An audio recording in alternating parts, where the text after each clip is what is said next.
Dharma Circle, hello, happy Wednesday and happy solstice. I have a special Dharma class for you today on this auspicious solstice day. This is the still point. This is the day to pause, lean in, be silent and still. It's a good day to also honor what's working, what's not working, what needs are being met, what needs are not being met. Where do I need to make some adjustments, some changes?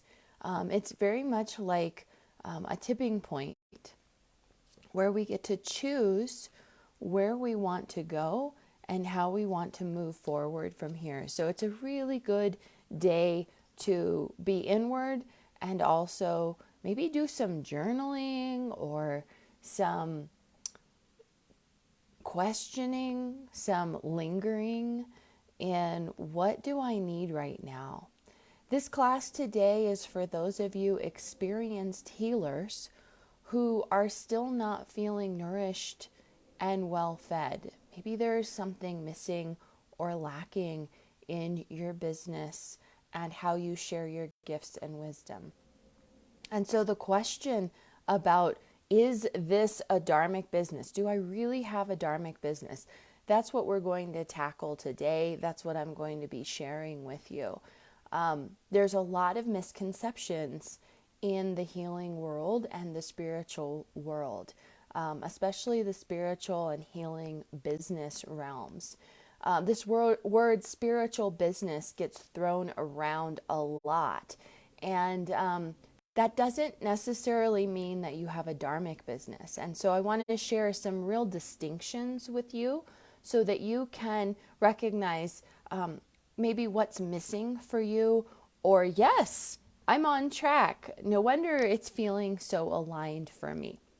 Because those are the things we really want to pay attention to. First of all, career versus dharma. What is that?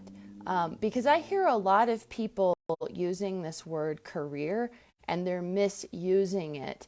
They use it to replace the word dharma or even a spiritual business. They call it a career path. And I want to be really clear that you cannot mistake career for dharma. They are two different things. They have two different purposes, and we must not mistake them for each other. So it's fine to be walking a career path, but just be mindful that if you're dissatisfied with that, you're missing dharma. And if something is missing on your dharmic path, if you have the desire to walk the path of your soul purpose, then a career path will never be satisfying for you. And that's because career path is not a spiritual path. It's not about soul development. It's not about fulfilling the contract with your ancestors. It's not about expressing your wholeness, all of your gifts. It has nothing to do with that.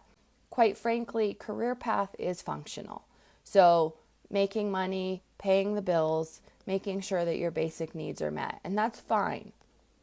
However, the intention of this group and the work that I do in this world is centered around Dharma. And that means that we have this intention, we have this driving impulse within us that our life is centered around. And that is that I'm here to share my gifts and wisdom in a way that feels nourishing to my soul. And that there is a sense of fulfillment, satisfaction, contentment in this process. And so when we're not feeling content, satisfied, whole, we need to ask ourselves why. What is missing? What is this challenge or the disconnection or the gap between my nourishment and this soul work that I'm here to share and offer and give to others?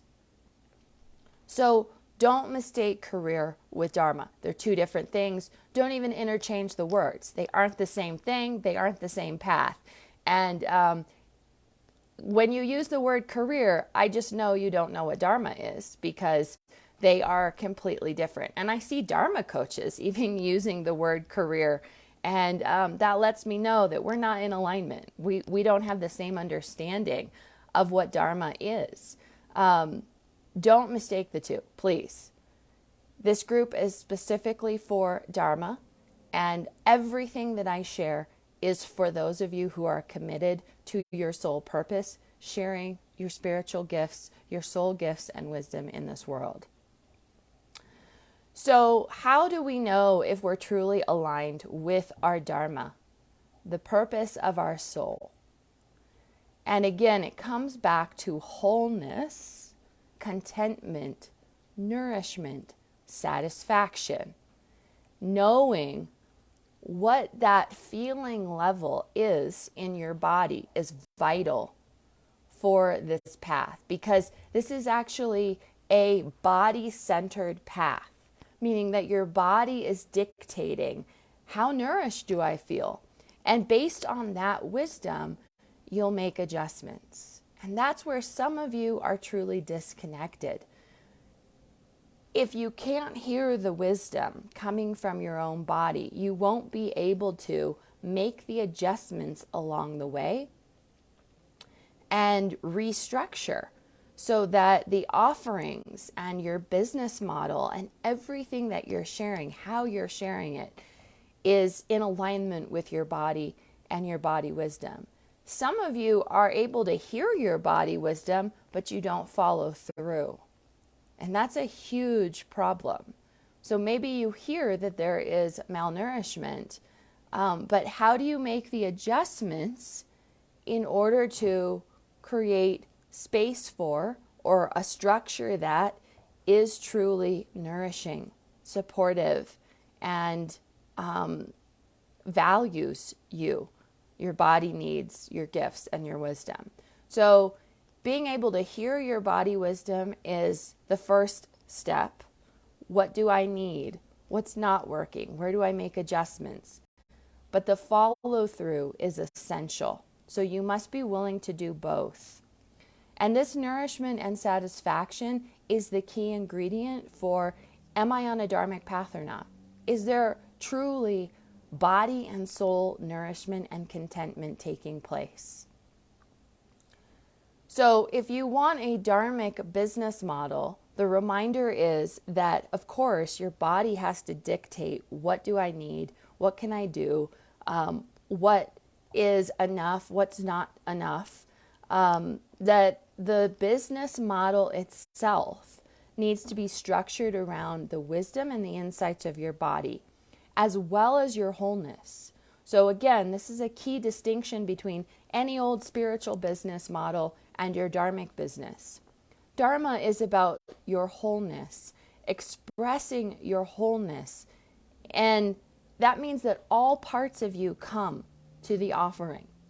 What I see most women doing, most healers doing, is fragmenting themselves. So you're in the realm, you're in the ballpark of your Dharma, because you're sharing some of your gifts and your wisdom. You have some exceptional tools to share, but you're not allowing the wholeness of who you are to be expressed, to be seen, to be heard, to be valued. And so there is a part of you that is not being valued, seen, heard, acknowledged, and it's like severing parts of yourself, fragmenting parts of yourself, and so we can't be truly whole. And usually it's a result of the shadow work and the grief work, the ancestral work that is not being done. And so you're still playing it safe. You're doing what feels comfortable or is allowing you to be seen enough or heard enough, but there's this longing. There's this part of you that feels like the wholeness isn't here. There's something missing. I still don't feel fully satisfied or content, and that's because your wholeness isn't coming into the offering. And I want to remind you the difference between gifts and tools. Gifts are what you come into this body with. The majority of your gifts are handed to you from your ancestors.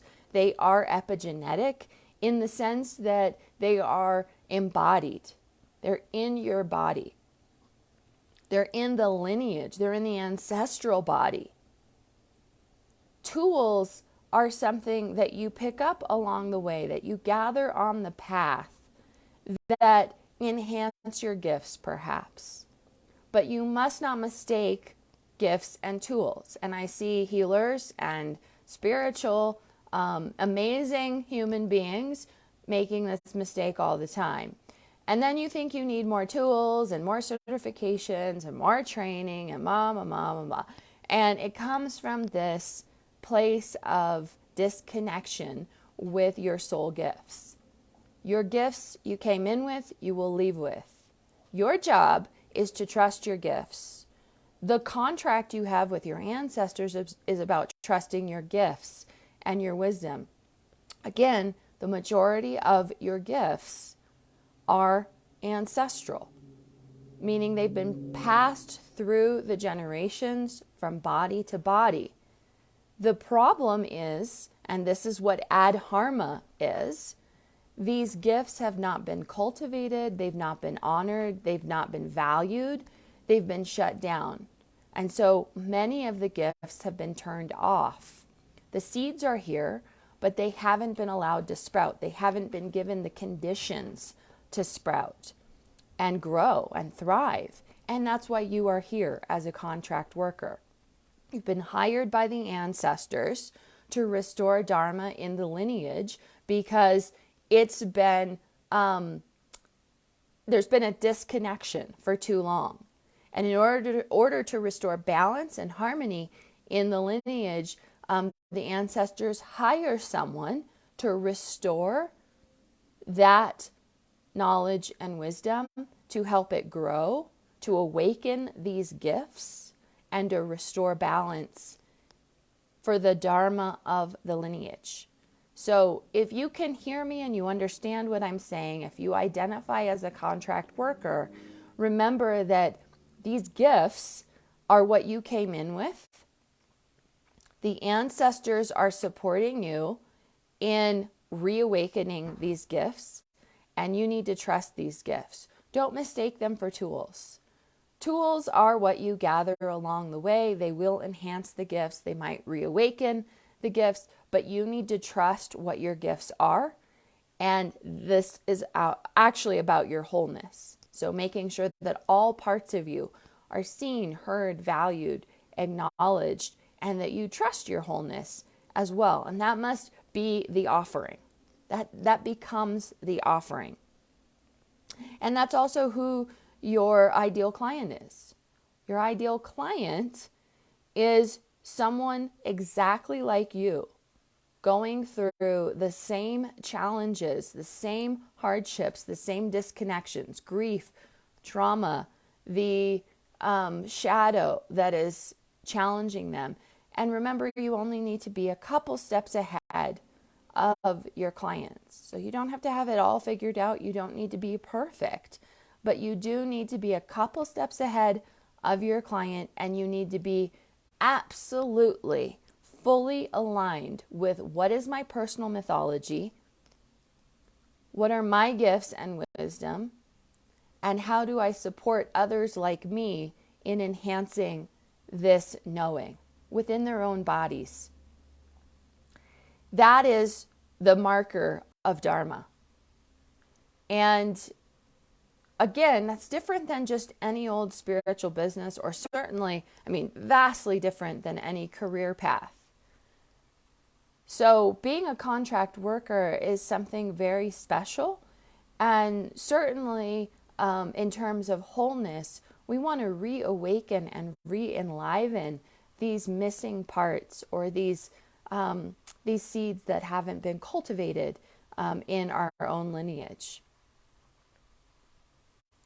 The other key ingredient for knowing, am I on a Dharmic path, and am I sharing my gifts and wisdom in a Dharmic way, is my business structure Dharmic?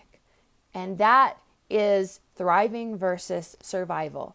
If you are an experienced healer and guide, facilitator, teacher, spiritual wisdom worker, and you are not thriving in body, in soul, and I mean spiritually and materially. So don't give me this, I'm not interested in money. Money is not something that I want. You're in the wrong place. That's not what we do here in this group. And I could go on and on about how important it is that healers are well fed, well nourished, and well compensated. And that means, yes, having plenty of money and being able to get all of your needs met and more. Spiritual and material thriving is vital for the path. In fact, Artha, wealth, is one of the pathways of the fourfold path of Dharma. You cannot be walking a Dharmic path if you do not have Artha and Kama. Kama is pleasure, Artha is wealth, money. And some of you are really missing this piece, disconnecting or pretending that it doesn't matter, or trying to keep the happy face on when actually you're not getting your needs met, you're not truly thriving on all levels of life. You cannot be an empowered healer, a well healer, if you are not getting your needs met, and that is also materially. Some of you, that is where the biggest gap is for you. You aren't generating consistent income. You don't have open revenue channels. Your pricing is completely off. Your body is worn out. And because of that, you're not well fed. You're not content. You're not nourished. You're not satisfied. There isn't wholeness. And so if you're not in a state of thriving, and again, spiritually and materially, then that is an indication you don't have a Dharmic business. Because remember, Dharma is about your wholeness and honoring the fourfold path, which is Dharma, Artha, Kama, and Moksha. All four pathways are what lead to Dharma. So we can't neglect one or the other and say, oh, it's all spiritual. I don't need money. I don't need to be well fed. I'm fine. All of that is spiritual bypassing. Don't do it here. And if you want to thrive fully, that requires spiritual and material thriving. So be mindful of where you might be skipping over that part. And the other key ingredient here is the ancestors. I've done several classes on the ancestors. You can go back and check that out. But we want to make sure the ancestors are on board. If the ancestors aren't fully on board with your offerings, we know that there's a disconnection happening. Now, that could be on multiple levels. One level might be that you are not working with your well ancestors, or you have not opened the relationship with your ancestors. There's a disconnection there, which means we got to get the ancestors on board. We need to build a relationship and facilitate some dialogue and some connections so that support can be here for you. The other piece might be that you're not really offering gifts from the lineage, that you're disconnected somehow from the ancestral wisdom and you're not listening. And so that indicates that your business model will be completely misaligned and the ancestors may not like it. And so if you are a contract worker and you're here to restore Dharma for the lineage, we do need to be mindful that your business, your offerings, the way that you're generating nourishment and support and vitality in body and life is fully aligned with the ancestors and the ancestral wisdom in the lineage. And that also includes all the ancestors, the land, the ancestors of the land, the ancestors of not only your lineage, but the others, that we're working with well ancestors only, that this is also animal spirits, nature spirits, and those who are guiding you on this path to really be well, but also in harmony with the greater good and the collective. Sometimes your humanity is in the way of what the nourishment is for the greater good. And that's also something I see in the spiritual business world. it's not harmonious. It's still capitalism in disguise. It's still colonialism in disguise. It's it's harmful. And if that's the case, you won't be successful and it won't be sustainable. So we really need to be mindful that we are creating an offering that's rooted in least harm, that we're rooting our offerings in being nourished, and that there's reciprocity in that. And nature will support that. But when we're not honoring the nourishment, the reciprocity, the wholeness of all involved, we won't truly be successful. And again, I do mean that spiritually and materially, but often we have to make some adjustments along the way in order to be more harmonious with all parts, all bodies.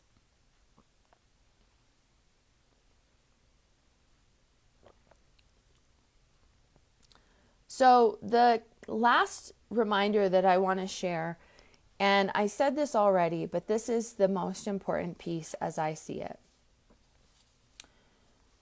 Your Dharmic business must be in right relationship with your body and your body needs. Most healers and gifted spiritual guides are extremely sensitive. And that means that you cannot live the way that other people live. And this is my own story. I could never work a 9-to-5 job. My body wouldn't allow it. I kept getting sick. I kept burning out. I can't take the number of clients that I see these healers take, therapists, 8 people a day. It's unreal. It's unacceptable is really what it comes down to. It's martyrdom, it's prostitution, it's unacceptable. Most of us are extremely sensitive, and that means fewer clients at a higher price point is going to be the most essential thing for your business structure. And you need to be willing to make these adjustments for your body. If you are not willing to do that, you will lose your gifts because you will end up burned out, tired, resentful, and frustrated, angry even. The grief will be piling up. You'll be taking on grief from your clients without adequate time to regenerate, restore, heal, transform on a personal level, but also a physical level.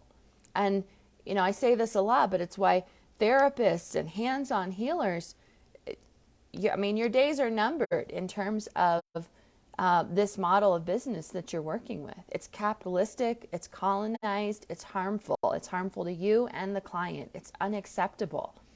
So there has to be a willingness to make some adjustments to the way that you do business, and it must be in harmony with your body and the needs of your body. If you are not listening to your body, you are not walking a Dharmic path.